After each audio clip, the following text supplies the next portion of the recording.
Robin, thank you so much for coming on the Easy Prey podcast today. Chris, it's an honor and a pleasure. And besides, I love your look and your background. Thank you. My wife has done an amazing job creating my set. I don't know, making my office look nice because otherwise it would just be a gray wall if it were me. And that is a great, loving critic. Yeah, she is. So, can you give myself and the audience a little bit of background about who you are and what you do? Yeah, the dime tour of my background is simple. I am a former United States Marine. I am a retired FBI special agent. During my time in the FBI, I was a counterintelligence agent. I recruited spies. I was a member of the behavioral analysis program. I was later the chief of the counterintelligence behavioral analysis program, where we strategize human engagements, recruiting spies, double agent ops, all the hooky spooky spy stuff. And I was an instructor at the Counterintelligence Training Center for years, teaching all the same stuff. I retired in 2018. And since then and before then, I've written 3 books, and I'm a keynote speaker, coach, podcaster, all that kind of stuff, blah, blah. All that fun stuff. So I had a question that I try to ask as many guests as possible. Have you ever been the victim or near victim of a scam or fraud or something like that? A victim of a lot of attempts, but even though it's funny, a lot of attempts that don't go too far, but the one actually made it far enough for me to react to, and this was a number of years ago. What year was that? Probably around 2009 or 2010, when I was an instructor at the training center at Quantico. I was down giving a class at the Marine Special Operations Command at Camp Lejeune, and I'd gotten a Facebook Messenger message from my daughter. And my daughter back then, she's a teenager. She's a grown daughter now. She's a beautiful nurse, labor and delivery. She delivers little babies. And I'd gotten a text from her on Messenger, which said, "Hey, those one of those typical ones. Hey, Dad, this strange picture of you popped up on Facebook. You might want to take a look at this." And that freaked me out. Being a social, a persona on social media and having a public figure and everything, and also being FBI currently at the same time back then, I freaked. I pulled over, I clicked the link, and as typical, it's like, "Hey, you gotta, your Facebook page is locked. You got to go to this website, unlock it by entering, your username and password." And I did that. And as soon as I did that, that's when I really freaked. I said, "Oh my God, what did I do?" Mm. So I pulled over. In other words, I pulled over to the side of the road when this happened, literally right on the highway, and stopped. And I reset every single password I had, whether it was the same password or not. And nothing ever came of it. But it's just another good example of, hey, when we're emotionally attached to the things that are going on in our lives, and we don't have time to run it through what I call a loving critic, like Hmm. your wife and my wife, we can fall prey to these things because we have our own confirmation biases that play into this. That's why when something or someone or an event deviates from a pattern of normal behavior in which we normally see in any way, that's when we should stop, take notice, take no action, and do a deeper dive before we do take any action. So let's talk about this a little bit. So was the interaction from your daughter kind of within the normal pattern of what she would say? You're in kind of a place where you're on social media where something concerning would be appropriate for you to be concerned about. Is that kind of what triggered it for you? So there's a few levers of influence that were at play Hmm. here. That Cialdini's great book, Influence. One of the levers was curiosity, and so definitely spiked the lever of influence and manipulation through curiosity, because that's what most of these social engineers, the dark hat ones, will play upon to inspire you to take action. And so it played on that one. But what I should have recognized faster than I did was it was a deviation from my daughter's pattern of Mm. behavior. My daughter's never messaged me on Messenger before, never has since. And so I should have. And so in the moment, I was giving myself my own confirmation bias because I wanted to look, because curiosity Mm. overrode cognitive thinking that said, "Oh, it must be so bad," because the language used spiked the curiosity and spiked fear, that we wanted to react to fear and curiosity at the same time to take action. So this is what really transpired. But it was a major deviation from her pattern of behavior. And so the first thing I did before I started resetting things is I reached out to her through my cell phone and said, "Hey, did you just send me a message?" And she goes, "What?" And I go, "Done, click." And I just went right back in and I dove in and changed everything up before any damage was done. So yeah, that's what we always do is we establish, and we do this every day with everyone around us. We establish normal patterns of behavior. Most importantly, too, not just patterns of behavior, tempo. We can really see the tempo of the world around us, in the environment around us. A great example, I'm sitting in my home office here and I got a bay window here. And outside here, I have a butterfly bush. And it's right next to, we got a nice little pool there. And my neighbors on the other side of our fence, they have a bunch of bees, honeybees. They're raising honeybees. One day, I go outside to cut the grass and I have a swarm of honeybees on one of the branches of my butterfly bush. My wife is freaking out, "Ah, bees, bees, bees." And I'm just sitting here watching the bees. And I called my neighbor and said, "Hey, come get your bees." And she goes, and everyone's just freaking out. And I was like, and they said, "How come you're just sitting there not freaking out?" I said, "Well, are you watching their tempo?" And she said, "What are you talking about?" I said, "Well, they're not agitated because the tempo they had before I was walking around them and the tempo they have now is exactly the same. Their baseline has not shifted to agitation. So we're fine." Now, granted, I don't want to go slap them around because if I'm changing my tempo, it's going to impact their tempo. But again, that's the universe around us. That's the environment around us. And if we can let go of our agenda, do the most important thing, that is be present, and we see what is rather than what we're trying to see with our own confirmation biases, you take in a lot more data and you're not trying to see anything. What you're doing is you're just seeing what's out of tempo, what's out of sequence, what's out of place. When they came up with that great statement years ago, if you see something, say something, what they're really saying is, look for deviations from what looks normal in this environment, both tempo-wise, object-wise, behavior-wise, and you can only see that if you're not trying to see something, only when you're taking it all in. Would that be kind of the gut feeling that you have when you're talking with one of your friends and you're like, "Yeah, something's off, something's Yep. wrong," and so you start asking, "Hey, so what's wrong?" And they're like, "How did you know?"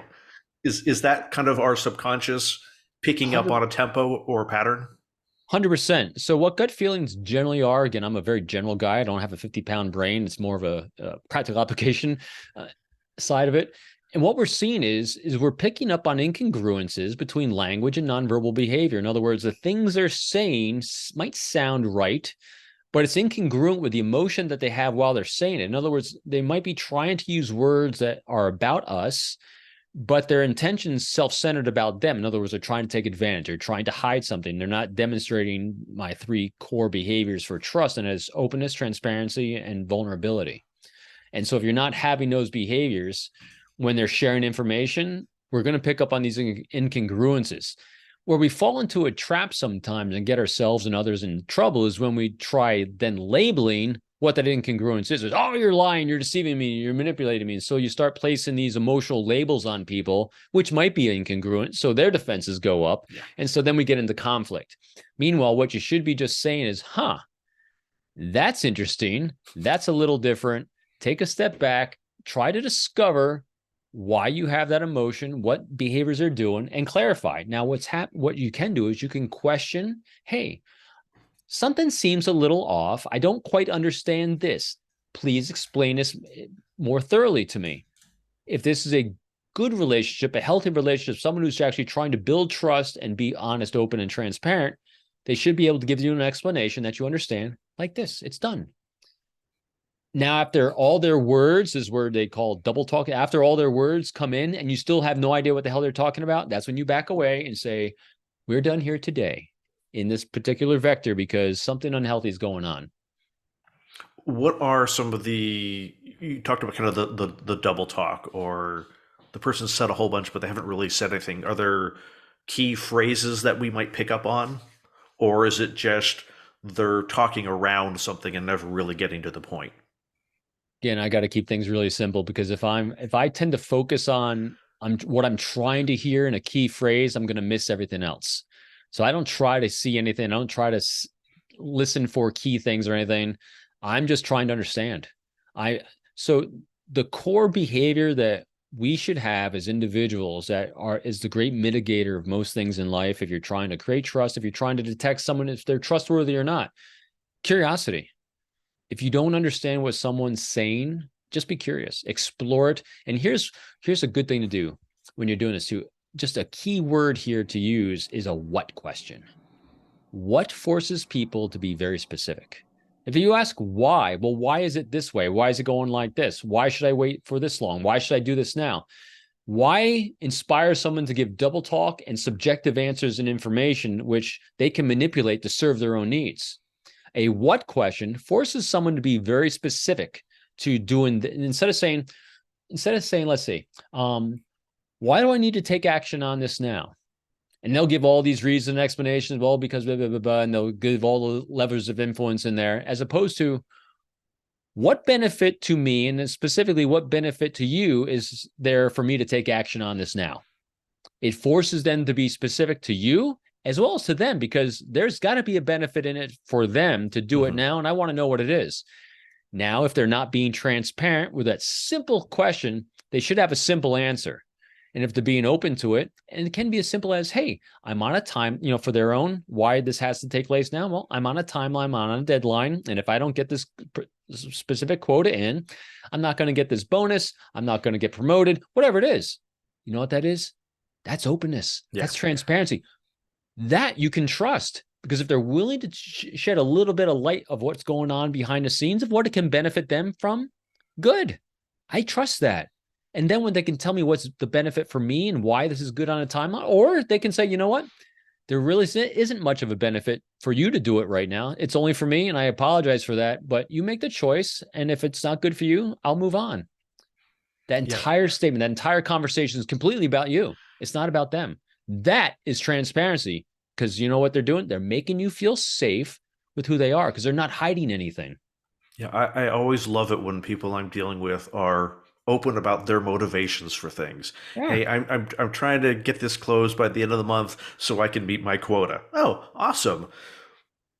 If I'm close to the edge, that might be enough to nudge me over to, yeah, sure, let's get it taken care of this month so I can, whether I close it today on my side or tomorrow doesn't make a difference to me. But if it makes you happy, you're now ingratiated to me a little bit that Cialdini again.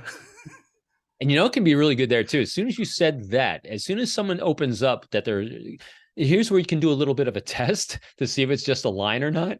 As soon as you said that, the first things that popped in my mind were, I got curious. Oh, tell me about your company and the kind of quota system they have. I'm curious. And then, well, what kind of bonuses do you get or not get based on those quotas? How long you've been with this company? Are you happy with the company? So what inspired you all those years ago to get in this line of work that brought you to this company? Is that what you ultimately want to do? I mean, so these are all the kind of questions that popped in my mind. And every one of those, the focus is on you. I'm asking what questions, no I statements.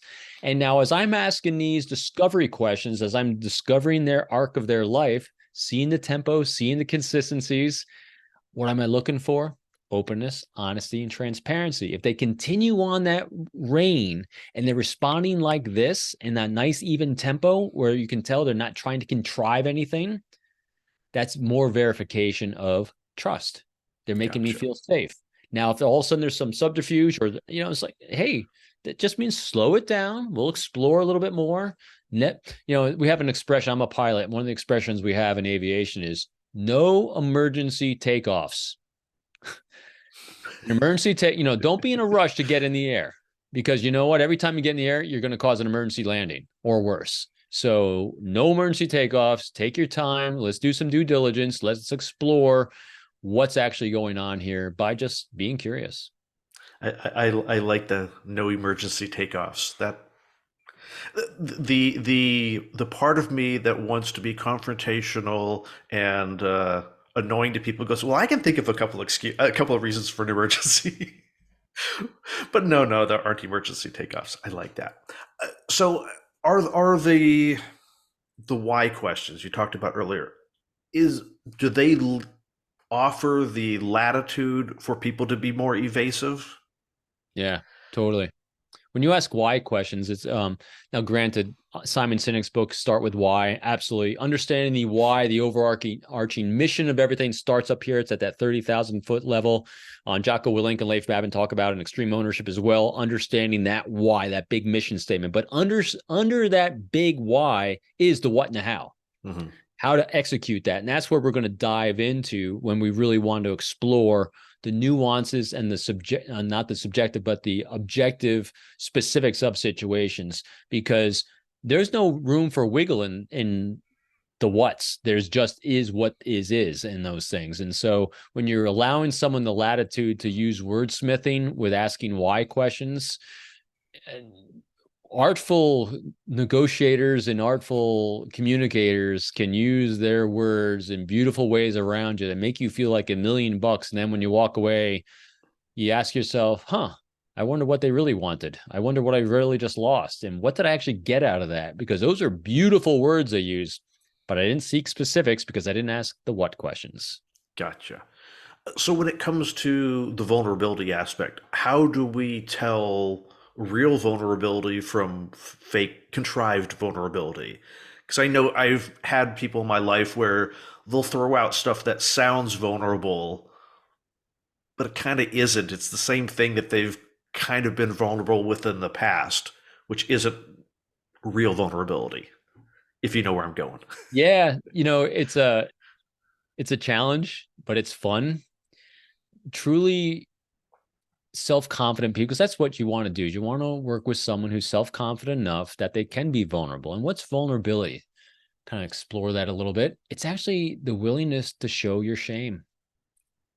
Shame is a powerful emotion we have. It rules and dictates a lot of things we do in life. One of the worst things you can do as an interviewer or an interrogator or a recruiter of anyone is discover someone's shame and hold it up in front of them and hold it up in front of others. Hmm. It is powerful, distasteful, and we're the worst at it, on ourselves. And so if you ask someone a question such as, like, just for instance, like when I was bringing people on my behavioral team, one of the questions I'd ask is, tell me about your strengths and how your strengths are going to impact the team in a positive way. And then the other question I ask is, so tell me about some of the things you're working on in life. And what I'm looking for is I'm looking for you to be open, honest, and full of honesty about what it is that you aren't so good at. And if you're willing to do that and be congruent with your nonverbal behavior, and then you're actually going to then offer up the things you have in place to overcome those things, that's someone I can trust. Because if you're willing to be vulnerable and transparent on the things that you're deficient at, then I can most likely trust you. And so when I'm asking those discovery questions, say you're working with someone like in the scenario we were just talking about, and you say, hey, so give me an instant where you kind of fell short of that quota. What did your boss do? What kind of things did you learn from that situation? What kind of, tell me about some of the challenges you faced along the course of your career so far that you learned from, that you're bringing to bear today, that you learned that you did worse yesterday. That's a great story right there. I'll probably get. Now, granted, they're going to look at me and say, you're wearing the hell out of me. And so you're going to see really quick whether you as a sales is going to be worth the time and effort or not. But if you're at all skeptical of this individual, that's what you do. You have to ask those questions to see how vulnerable and honest and transparent they're willing to be. And then as they're answering, what you're doing is, again, like you said before, you're looking for congruence in their nonverbal and verbal behavior. And it's the tempo of the responses. It should be congruent across that arc. As you start off a conversation, idle chit chat about the weather, where you're from, how we grow up, what our families are like, and everything that people generally start as their baselines. What you should be hitting at that point then is that same tempo when you're asking these more revealing questions. Gotcha. So I actually have two questions. I'll ask the one first, and then I'll remember the next one. I like, maybe it's not a question, it's a statement. Sorry. I like the reference when you said, you talk about what are your strengths, and the thought that came to my mind is the opposite question that you hear asked. Well, what are your weaknesses? I liked how that you phrased that. Well, what are the things that you're working on? And it seems to elicit a less defensive response from the person. Words are powerful. Absolutely. I don't see things as right or wrong, good or bad, better or worse, or things that you are horrible at. No, things just are. We all, there's a few things in the world, in the universe we can't control, and time is one of them. And every day we're marching forward in it. And every day we're facing new challenges. Sometimes the tempo of that challenge is higher. Sometimes it's lower. I mean, just during these past 3 years, COVID was a high tempo change. Mm-hmm. And we all faced it. No one could avoid it. And so it faced us with great challenges that we had to move through because you have no choice. You're moving through them. All I'm trying to do is assess when you face these challenges in life that we all face every day. There is no harmonious day. And life would be boring because life is actually a series of dichotomies that we experience. You can't experience really great, beautiful times and be so excited and so upbeat unless you saw what horribleness was. Yeah. We can't appreciate beauty unless we see ugliness, because otherwise we just have one flavor. If you just have vanilla, you know, it's okay. But man, if you actually contrast it with chocolate, it's like, wow, I really like vanilla or I really like chocolate, because there's a dichotomy there. So everything in life is a dichotomy. The more extremes we face, the more we can savor the positive one in our life. So there's no good or bad. There's just moving through an experience that gives us the reps we need in life, become masters of the things we're encountering. And so there you go. I like that. My So, long narrative answers. I apologize as no, always. I appreciate the long narrative answers. I've had interviews where the answer was yes. Eh, Okay, thanks. Uh, so when it comes to patterns and tempo, how much interaction do you need with a person to learn what their patterns are, what the range of their tempo is? Because if you're interviewing someone or talking with someone, you don't know their whole life story. You don't know in 5 minutes what the arc of their life is. How much does it take to kind of figure that out? more is better, as in most things. The more data you have, the better you'll be at adapting to them. But it gets it's every individual's different. Hmm. Everyone's tempo is different. Everyone's guards are different. Everyone's shields are different. Some have shields, some have no shields. Some are open books, some are closed books. And it all depends on that origin story. Depends on if they were hurt. Depends on the pain they felt or didn't feel.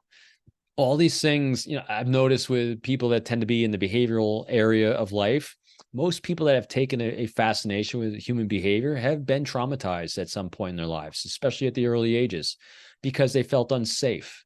And when you're in a situation where you feel unsafe at a young age, you become really attuned to your environment and the people in that environment, because you become hyper aware of triggers of what fear looks like, of what Hmm. unsafe is going to cause in your life. And so you become highly attuned reader of body language, vocal nuances, steps on a ground when you hear someone walking towards your door at one time of day compared to another. I mean, we become really heightened to these things. And so it's discovering all these different patterns, but there's no golden rule. Hey, it takes this long or this long. It really depends on the individual. What a great interactor and human behavior person does that has deep curiosity about others is you adjust your tempo and you don't force a tempo, because it's not up to you. If you're trying to create trust and try to understand another human being, discover theirs, be with them in theirs. And that's what being present is, and hitting their flow state with them at their tempo and just enjoying the ride. And you'll find the more you, I would say, adapt to them, because that sounds, I mean, is the more time you spend being open, that's okay. The more time you spend being open to their tempo and being present and exploring the words that they're sharing without trying to extract what you're looking for, their tempo will come into sync with yours and you'll both be in synchronicity. I think there's some good interview techniques in there as well. Just like Always. conversational interview techniques, All conversation. not necessarily criminal interview techniques or employment interview techniques, but just how you're interacting with people and being responsive to their tempo. It's funny. All my years of recruiting spies and strategizing human source recruitment and stuff, I always, for a while, I segregated, hey, this is what I do at work. And then when I'm at home, I'm just this way, or with my friends and family. But you just hit it right there. All these things are the same. Human interactions are human interactions. The labels and meanings we put on things are completely meaningless. I mean, it's still human interaction. Whether I'm interacting with you because I have a job interview, or whether I'm interacting with you as a podcaster, or whether I'm interacting with you because I'm trying to, deal with a neighbor whose lawnmower is going off too early in the morning, it's all the same. How do I inspire you to feel safe around me? safe enough so that you'll share what it is I'm hoping you'll share, take an action that is that you think is in your best interest, and it is in your best interest and aligns with mine. So how do I have an inspired conversation where you feel safe enough to take action, share information? And likewise, if, as you said earlier, as we reverse that optic to see if we're going to be taken advantage of, who's not doing that? So Yeah. all these things that we're talking about what a good, healthy relationship looks like, it's easy then to do the reverse and say, this is what unhealthy people do. They're not open, they're not accommodating, they're forcing your time. I'd say that's probably the biggest thing you can do when recognizing someone trying to take advantage of you. A hard time master manipulators have, and anyone that is trying to use the dark arts against you, they're on an agenda, they're on a timeline, and they're usually, I'll say usually, not always, because the higher performing ones are really good at this, is they're not patient, and they're going to try to push the tempo out of your comfort zone. And so that's what you always want to watch, is watch for someone trying to push that tempo. And this is where it gets interesting, is if you try to then slow that tempo down because you're trying to get more data by asking those curious discovery questions, if they're not accommodating your tempo and they keep trying to push it, that's when we're done, because they have an agenda that they're not being transparent about. That's unhealthy. That's a Hmm. manipulator. Is some of that forcing the tempo, pushing the tempo, being done to solicit an emotional response or to keep you kind of off kilter? Keep you off kilter. I'd say it's also meant to get you to verbally commit to things quickly, because human beings, once we verbally commit to something, we have a hard time backtracking because we want to validate our own thoughts and opinions, where you want to keep taking in information that doesn't contradict things we've already obligated ourselves to. So once someone gets us verbally committed to something, it's very hard for us emotionally to back out of it. So they're trying to push that tempo to get an emotional response to things by those levers of influence, so that we have a hard time backing away. But what the manipulators fail to realize, though, and this is not even from just bad salespeople try to do this as well, to try to close the deal, you've just ruined referrals. Because what you just did is you left them with buyer's remorse. No matter how successful you were to get them to make that sale, that's one, and you just ruined the 10 you might have gotten because you'll get a referral. Because, as soon as you leave that distaste of, wow, they forced my tempo, they forced my hand, you never want to see that person again. I've definitely had a few sales experiences like that in my life where I like the product, but I would never go back to that salesperson ever again in my life because they made the purchase so miserable. Yeah. And we don't buy things, we buy a relationship when we're doing these things. And the quick fixes, the carnival tricks, as I call them, the carnival trick people that are trying to elicit information, get a response, they'll walk away, cheering that they treated you like a tool that they were able to manipulate. Well, Yeah. good for you. But now you suck and you'll never get a referral from me, and your business will suffer. I remember one salesperson who was everything was a micro commitment. Just every question was to elicit a yes response, and I'm just like, no, no, no, no, no. I don't like this interaction. Like this is clearly not a normal, quote unquote, normal interaction with a salesperson. You're using every technique on me, and it's so blatant that it was downright offensive almost. I wish I could remember exactly how Chris Voss does it, but Chris Voss in his book Never Split the Difference says, instead of start with yes, start with no. Get the person to give you a no. Yeah, if you focus on no, you know where not to go. Yeah, that's the what are you not willing to do? Yeah, it's a lot of times in life we don't know what we should do, and if you get overwhelmed with trying to decide what you should do, it's a lot easier reversing that optic. It's a lot easier to figure out what not to do. In other words, if someone is trying to get you to do something and you can't quite figure out what to do, well, reverse it. It's a lot easier to just say, no, I'm not going to do this. Yeah. And then take it from there, because it really simplifies everything. And I've had, sales conversations like that. They're trying to sell me a product that I don't need, and they're trying to convince me that I have a need. And when you say no, in my business I don't need lead gen. All right. Oh my gosh, the emails we get as sole entrepreneur proprietors, with all the software development and payroll, I'm like, Have any of you done any research on me whatsoever? Your chat GPT is really failing you miserably. Yeah, that's always one of my complaints about interactions with people on LinkedIn is you clearly didn't look at my profile if you're asking these questions because you'd realize that you would have no reason to ask these questions, Or I already have the service you're offering. or You know, clearly don't need the service. have you ever, Robin, you've got these three great books. Have you ever thought about making them online courses? Well, No, obviously you didn't go to my really. website, you fool. Thanks a lot. Click. But I guess I think that's another thing with the scams is they don't really know anything about you. If they were a real government agency, they would have your previous tax records, your previous Medicare records. They'd have Yeah, these things. and I generally take the only people I generally will get and respond to is someone from a firsthand introduction Yeah. at this point. If it's not firsthand introduction where someone's been vetted by someone else, getting in the front door is really challenging because if I, the most important thing that we all need to have in life is a bucket of no. And if we do take one more thing on, another thing to do is make sure you discover what you're going to say yes. I mean, if you're going to say yes to one thing, you have to pick one thing you're going to say no to, because you got only so much bandwidth, and once that bandwidth is gone, you're going to start building resentment towards individuals and things and projects. And once resentment starts taking seed in you, it's a horrible road for a while until you figure out how to get rid of things to get rid of it. Yeah. That's one of the challenges of entrepreneurship. When to say Yes. yes, when to say no. Way more things you should say no to than you think you should. Yep. Focus of effort, one thing and do one thing really well.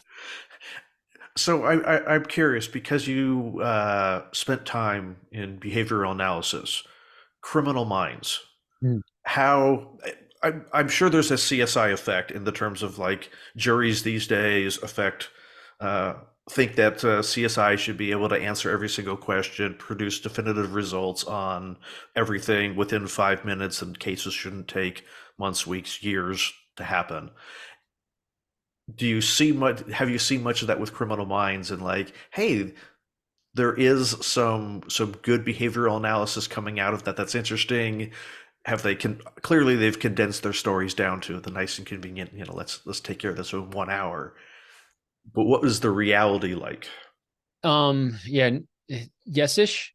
Yeah, it's a good show that's based on a lot of reality, but like you said, condensed timelines, condensed, definitely resources that are not available most times. That Um, don't even really exist. yeah, I mean so there's a lot of behavioral units inside the FBI, the BAUs, behavioral analysis units. Those are the profilers that do the criminal mind stuff. Mhm. My program was a behavioral analysis program, so I did the behavioral side of counterintelligence. So I was more on the uh, normal side of human behavior, not the abnormal. I knew who I was going to interact with. I wasn't profiling because profiling means you don't know who you're looking for. So there's always these different Mhm. nuances.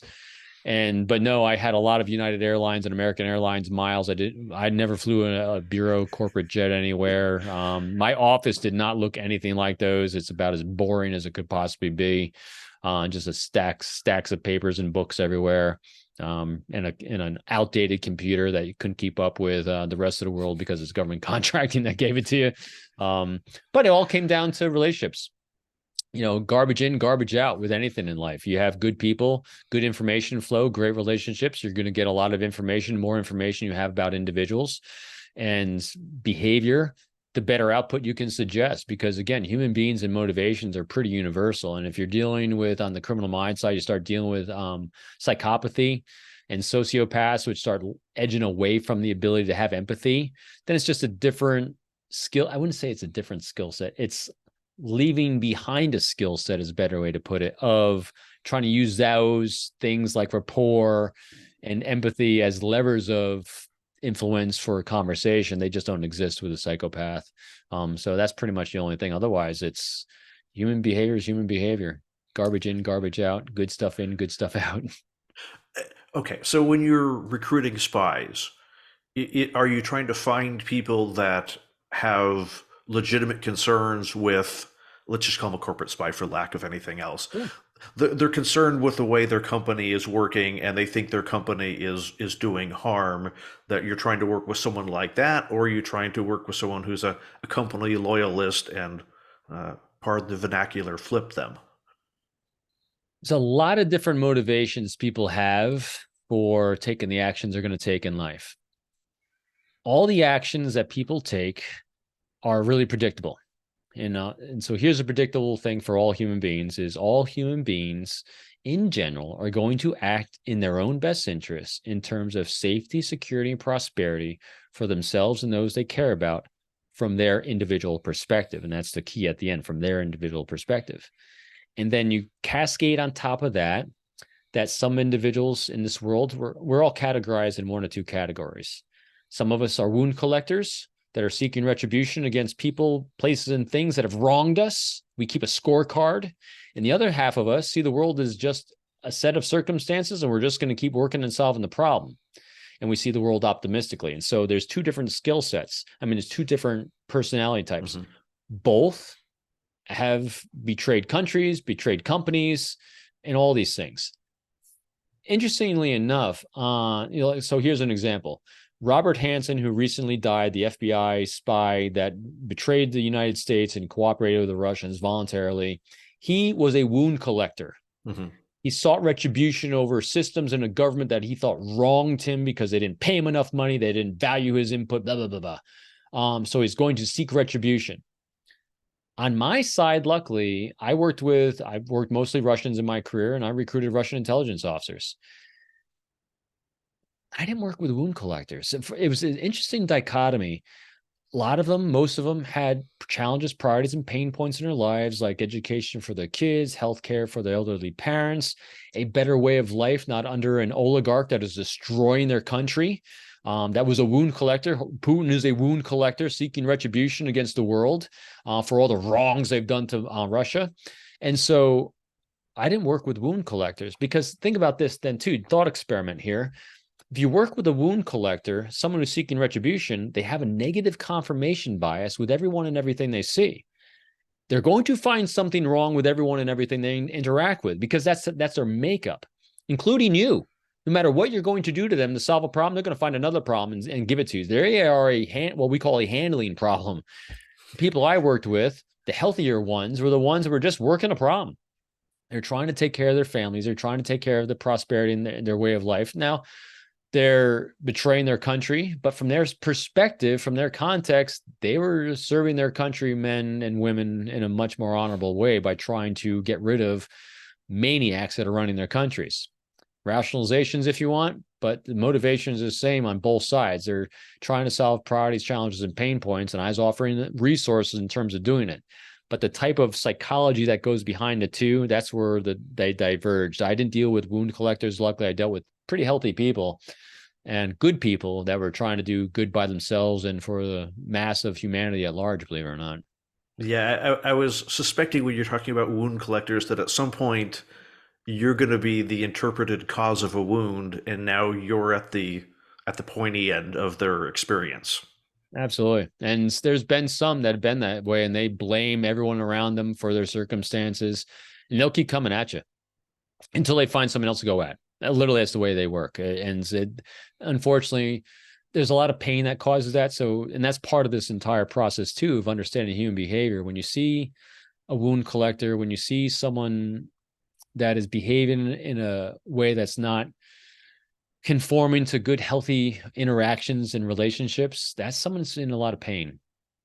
Outside of any malformations and chemical imbalances, or my Mm-hmm. friend Chris Mahandi says, a broken brain, these people have experienced some severe trauma at an earlier part of their life, most likely, that caused a lot of pain. And so this pain is manifesting in unhealthy ways outwardly when they're interacting with the world around them and how they see the world.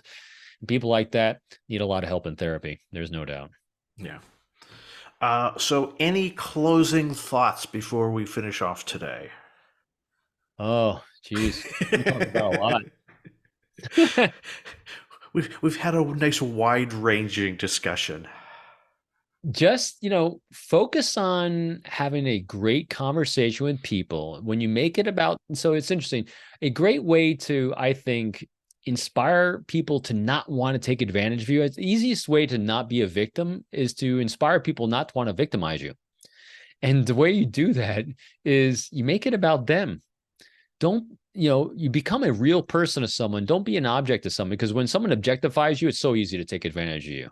And so when you make it personal, you go down the road where it's all about them Hmm. by doing what I call the 4 keys of communication, seeking their thoughts and opinions instead of sharing yours, talk in terms of their priorities, challenges, and pain points instead of yours, validating them with that beautiful non-judgmental curiosity about who they are in that arc of their life, and then finally empowering them with choices. When you do one of those 4 things, that reversal happens. It's all about them. Their brain rewards them with serotonin, dopamine, and most importantly, the long-standing one, oxytocin. Hmm. When someone's oxytocin is flowing with you, the likelihood of them wanting to take advantage of you diminishes greatly. Not saying they won't, but that likelihood is going to diminish greatly. So you counter manipulators by inspiring them to not want to manipulate you. Interesting. Ooh, that's going to be a topic for another episode somewhere down the line. Yeah, it's way best way to not have an insider threat is to create an environment where insiders don't want to be. Yeah. That comes from good, healthy leadership. And so so always taking this reverse optic on things, saying, hey, you know how not to be a victim of a scam artist? Make it so that no one wants to scam you. Make them go to your neighbor next door. I like it. I like it. Where, if people want to find out more about you, where can they find you online? I'll tell you that one second, but the first most important thing I want people to do that'll tune in and listen to you right now is click like, share this with your neighbors and friends. Chris puts a lot of time and effort into doing these episodes, and it's out of love and care about each one of the listeners, and hopefully giving you tools to make your life and all those in your life better. So take the time to hit like, give it a review, and share it with your friends and neighbors. And yes, for me, peopleformula.com, all one word, peopleformula.com. Go there. All my resources there, my YouTube channel, my podcast page, blah, blah, blah, blah.